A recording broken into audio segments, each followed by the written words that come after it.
live shout out mga kakabsat mo. Grabe yung nangyari kahapon sa Senado. O ito.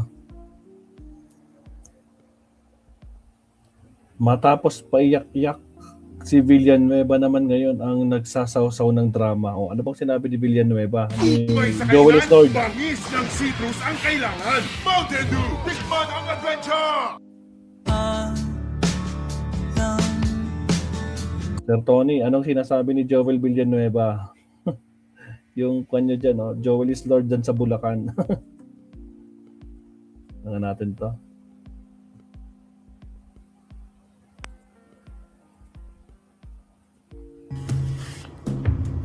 Wala nang maraming paligoy-ligoy pa. Diretso sa punto na. Maiksi lang ang komentaryo, pero diretso sa punto. Maraming kuro-kuro. May tiwali, may totoo. Dito, sa puntong diretso tayo. Punto, diretso. Shout out Deborah G. From Hong Kong, Deborah G. Drama na naman si Villanueva. Ha? Nagdrama na naman itong si Villanueva. Matapos ang drama ni Pia Cayetano tungkol diyan sa yung yung scripted na putukan, o ngayon naman ito namang si Villanueva ang mga kabunyog. Ito namang si Villanueva, sabi ni Villanueva, mga kabunyog, especially during that time that we were inside that one room, I still recall the gunshots, the smelling of gunpowder. Ay, naaalala niya pa raw nung nandun sila sa magkakasama sila sa isang kwarto. Naaalala niya pa daw yung yung putok ng baril at saka yung amoy ng pulbura. Mga ganun ang drama ni Villanueva. Ang una munang tanong, bakit nagkaroon ng putukan? Wala namang kalaban eh. OA naman, overkill naman si Aplaska eh. Lumalabas ngayon, hindi naman pinasok talaga ang Senado. Wala namang NBI na nakipagbarilan sa kanya sa loob ng Senado. OA lang talaga si Aplaska. Okay? Ang lumalabas, nagpaputok siya ng warning shot, bawal yun, hindi pala pwede yun.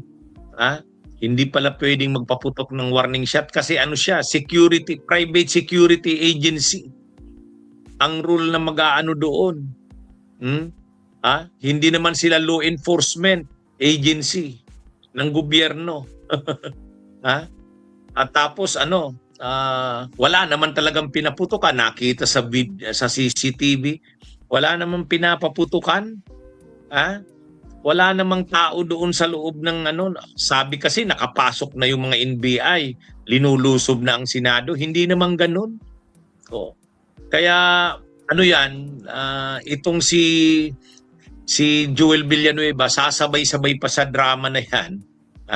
Nung isang araw ang nagdrama si Pia Cayetano, may mga paiyak-iyak pa, takot daw siya. Hindi man lang daw sila kinumusta. O ngayon naman, ito namang si Villanueva ang bumabanat. Naaalala niya pa daw yung yung putukan. Unang-una, wala namang putukan na may kalaban eh. Naalala niya daw yung putukan. Tao lang ninyo yung nagpaputok eh, si Aplaska lang. Linuko kayo ni Aplaska eh. Naniwala kayo na may mga NBI na kalaban na nakapasok at lulusubin na ang Senado, linulusob na ang Senado at aarestuhin si Bato. Yun ang pagpapaniwala sa inyo ni Aplaska. Pero hindi naman ganun ang totoong nangyari. Di ba? Mga kabunyog, mga kababayan. Napaniwala kayo eh. Ngayon, kaya ang lumalabas nga ngayon, parang planado eh, scripted eh. Parang alam ni Bato, alam ni Robin, alam ni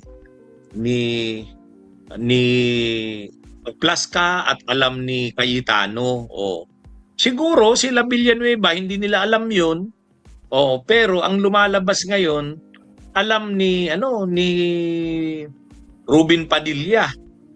Mayroon ngang mga ebidensya ngayon na bago daw yung nangyaring putukan. alam na ng mga staff ni Padilla na magkakaputukan, naghinda na nga daw ng first aid kit. Ha? O, ayan, ano yan? Ibig sabihin, alam nila yun, planado yun. Planado. O ngayon, sasabihin nito ni Villanueva, naamoy niya pa raw, naririnig niya pa raw ang ano, parang naririnig niya pa raw yung putukan, at parang naaamoy niya pa daw yung ano, yung amoy ng pulbura. Ay, ang drama ninyo. Wala. Hindi ninyo mapapaniwala ang taong bayan. Ha? Kaya nga halos araw-araw na lang nagla-live si Cayetano, yung kanyang kapatid ni si Pia. Kasi kinukumbinsi nila ang taong bayan, pero hindi nila maluluko ang taong bayan. Sino namang maniniwala na totoo yung ano na mayroong atake sa Senado?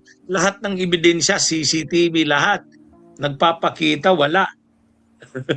Oh, kaya paano nila maluloko ang taong bayan sa ganyan? Oh, yan ang malinaw diyan.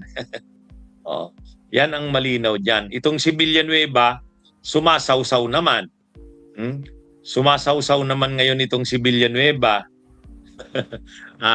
Mga kabunyog, mga kababayan, madrama rin. Katulad rin ni Pia Cayetano. Oh, nagdadrama rin. Oh, wala namang maniniwala na sa kanila. Walang maniniwala. Kasi ang tibay-tibay ng mga ebidensya na walang totoong pag-atake sa Senado. Kaya nga yung drama ni Amy Marcos na, ano ba itong nangyari sa amin? Inaatake kami, aarestuhin na ba kami? Ha? Bakit nangyari ito? Linusob na raw, pinasok na raw kami sa Senado ng mga NBI. Wala naman. Ngayon, hindi na nagsasalita si Amy tungkol doon. Pero nung gabi na yun, nag-live stream siya. Ngayon, itong si Cayetano, si Villanueva, sumasawsaw pa. Ha? Parang sinisigundahan si Cayetano, si Pia. Ha? Wala nag-trending na nga, viral na nga yung drama ni Pia Cayetano, napapahiya na nga sila. Tapos sasabayan pa nito ni Villanueva. Walang maniniwala sa inyo.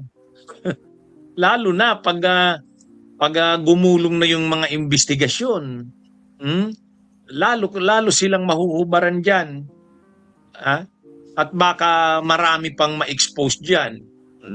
Na yan nga talaga ay pakana. Kasi sa ngayon, lumalabas na hindi totoo na nagkaroon ng barilan. Ang tanong na lang ngayon, yun ba ay planado? Scripted ba talaga yun? Yun ang malalaman sa susunod na mga araw.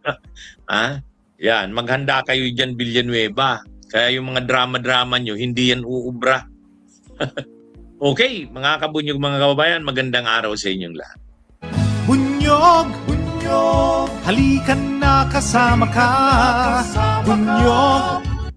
Alright, salamat Attorney Enzo. Kaya yan sa Bulacan, Sir Tony, ako, bantayan nyo si si Villanueva. Diyos ko Lord.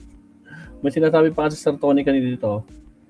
Isa pa tong si Joel Villanueva at si John Vic Remulla ang dahilan kung bakit hanggang ngayon di pa umuusad ang kaso. Nilalaro pa ni John Vic Remulla para di makasuhan si Villanueva. Yun nga lang. O siya, next topic pa rin tayo. Kay Sir Len, kay ko naman tayo. Kay attorney pa rin tayo. Pag-isa pa tayo kay attorney. Okay, here we go. Isa pa tayo kay attorney.